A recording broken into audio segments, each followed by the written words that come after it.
Okay, so I'm back for meeting number 2 of the second book, Lock Every Door.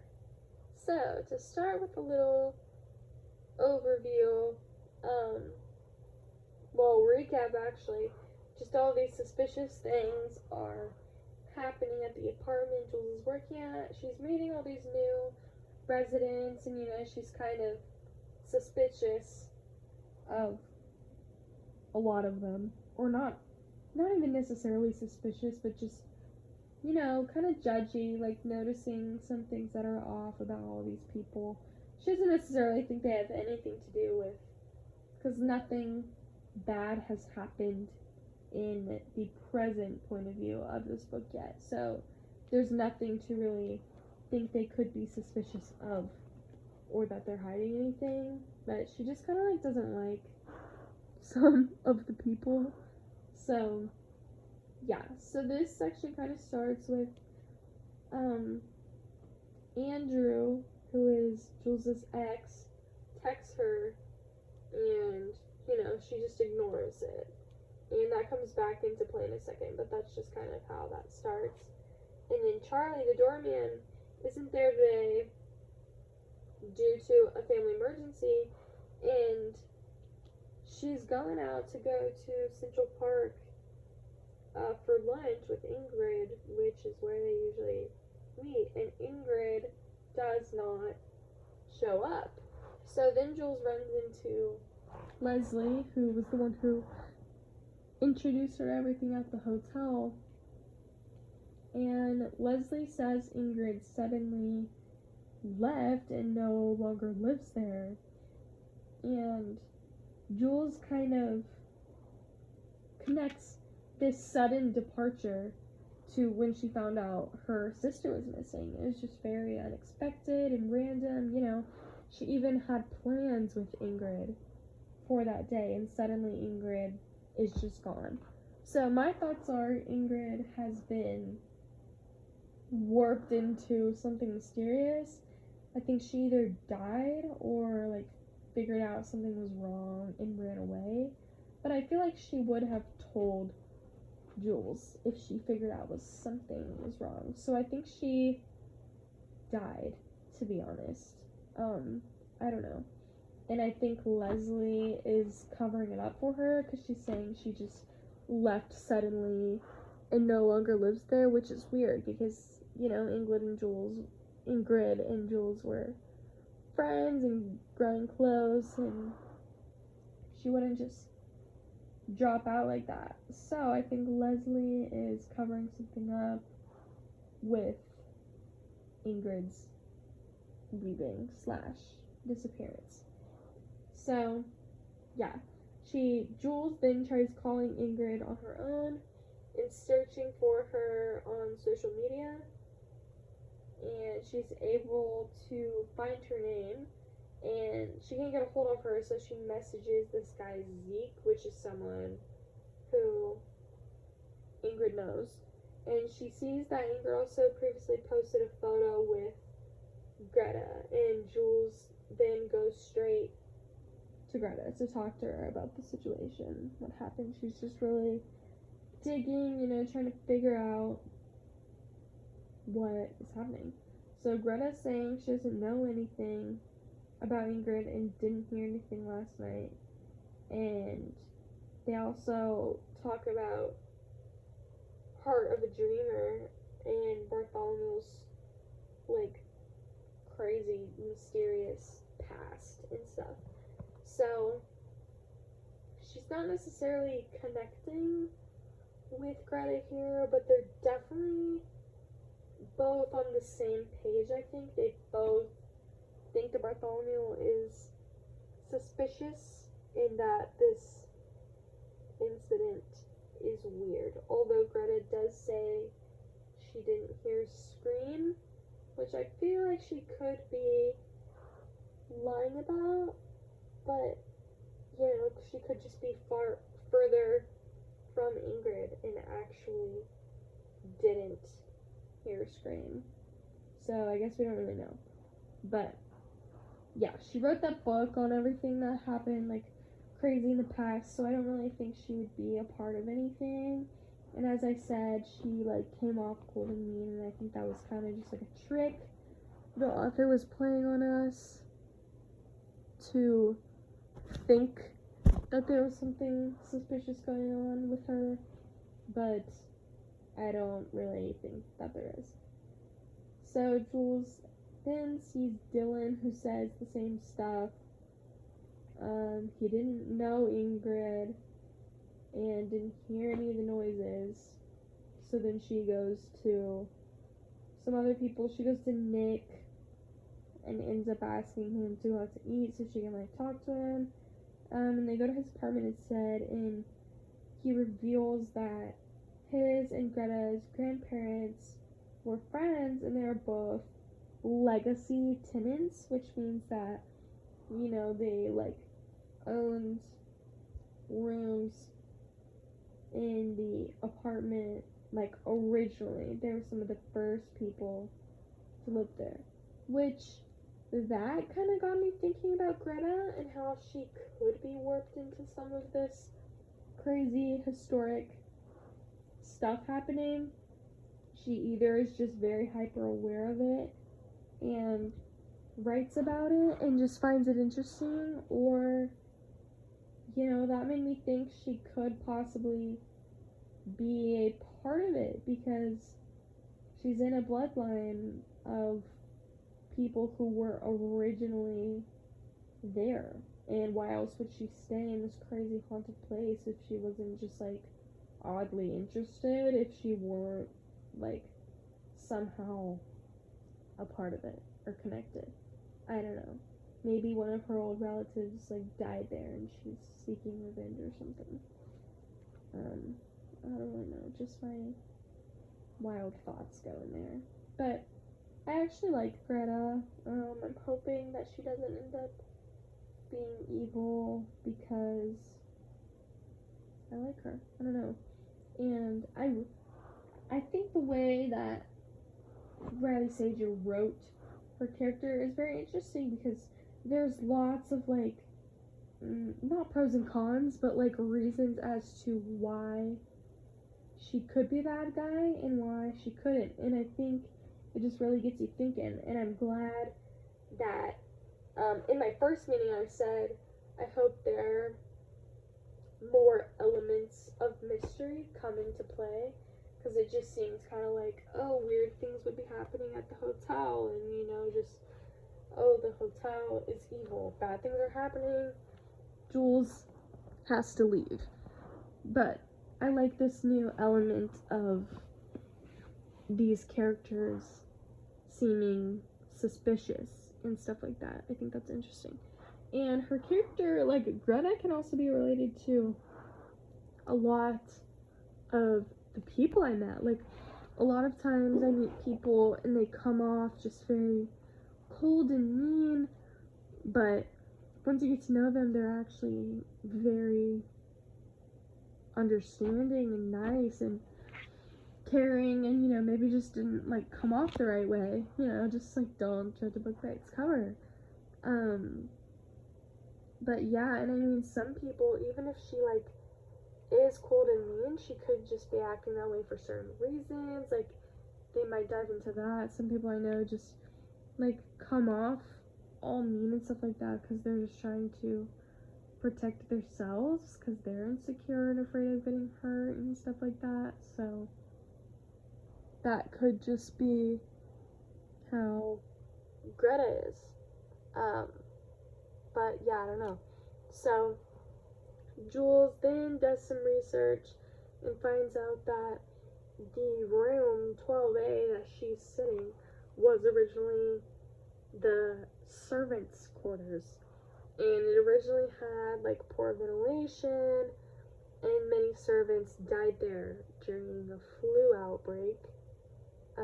So that really just strikes some unsettling feelings amongst Jules. She's starting to actually feel freaked out, and like Ingrid's disappearance wasn't something justifiable, and that it actually might be something with the hotel, because she's hearing all about all these weird things that happen.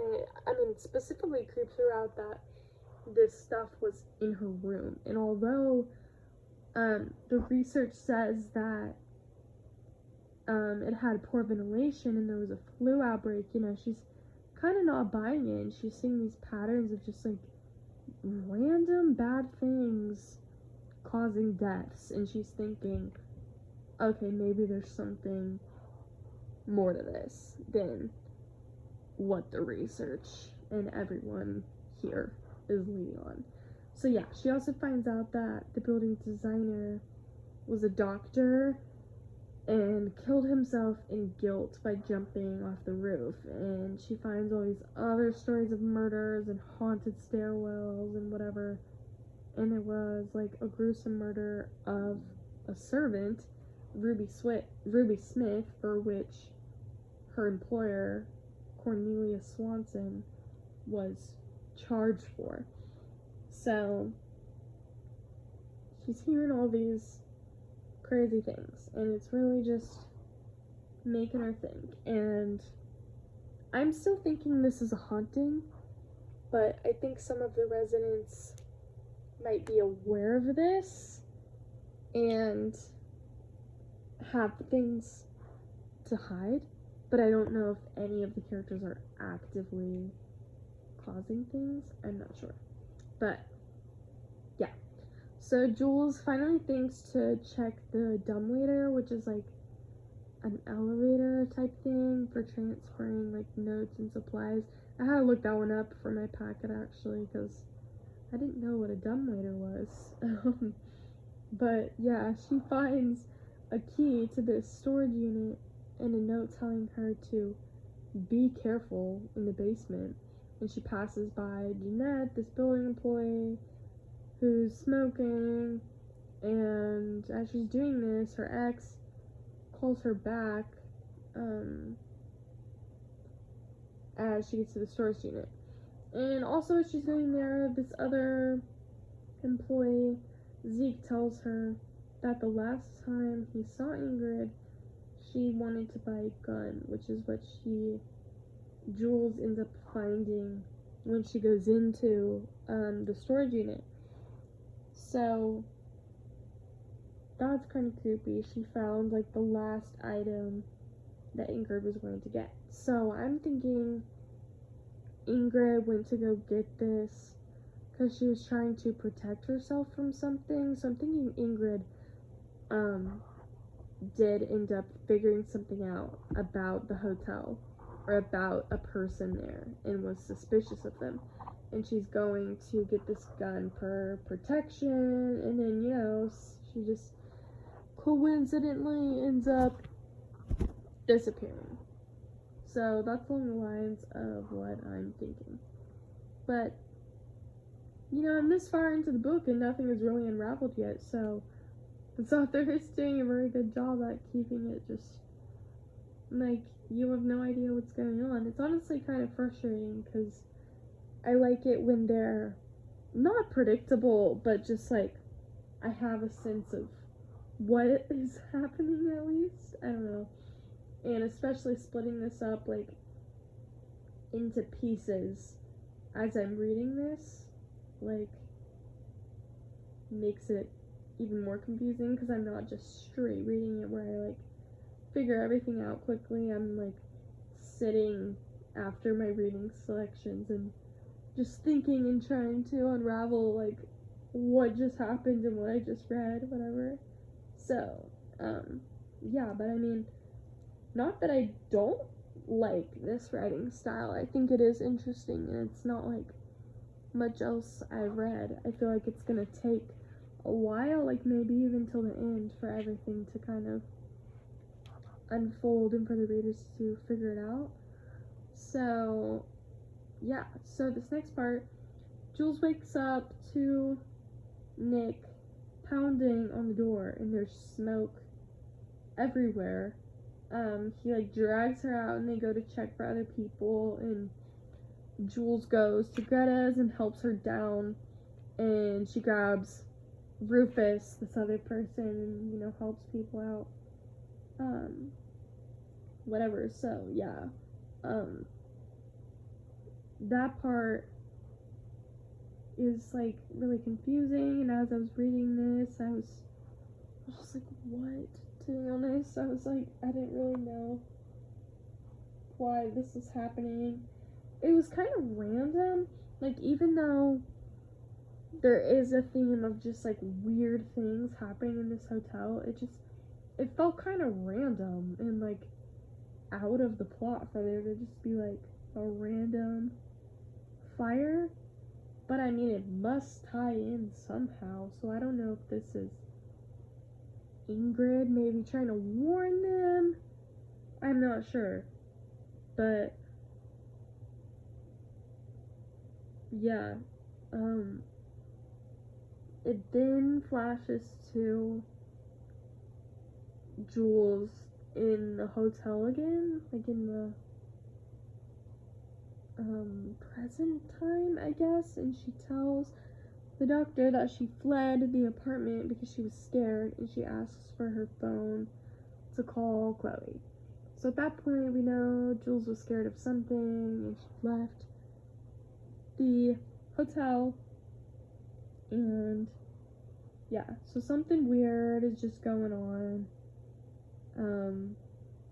Yeah. So then it goes back to 3 days earlier, and Nick tells Jules the fire originated from this one room where this resident like was cooking and had a heart attack, and that caused the fire. So yeah, I guess Jules believes it, but then Chloe like sees this on the news, and yeah, so Chloe like asks, and Jules tells her about Ingrid, but she's getting kind of annoyed and doesn't really think it's any of her business. I think she's aware that there's all these kinds of red flags happening, and she just doesn't want to hear her friend tell her, even though Chloe is like just trying to tell her and keep her safe. I think deep down Jules knows, and she just doesn't want to hear it coming from another person because she doesn't want it to seem like she's like dumb or weak or whatever. But yeah, I mean, I really like Jules and I really like Chloe. I honestly really like Greta too. I didn't like Ingrid that much because she was clingy. I don't know, but yeah. Anyways, Chloe thinks that Jules doing all this research has more to do with an unresolved feeling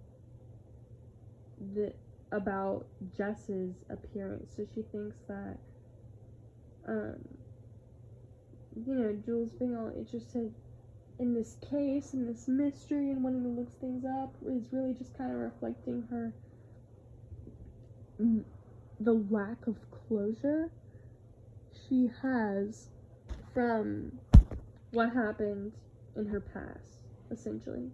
So yeah, so then Chloe leaves and she's headed away for the weekend, and she offers to lend Jules cash to not stay at the Bartholomew, but Jules declines it. So yeah, then Jules goes back to the hotel, and Greta invites her to lunch as a thank you to helping her for the fire. So she's really warming up to her, and I like Greta.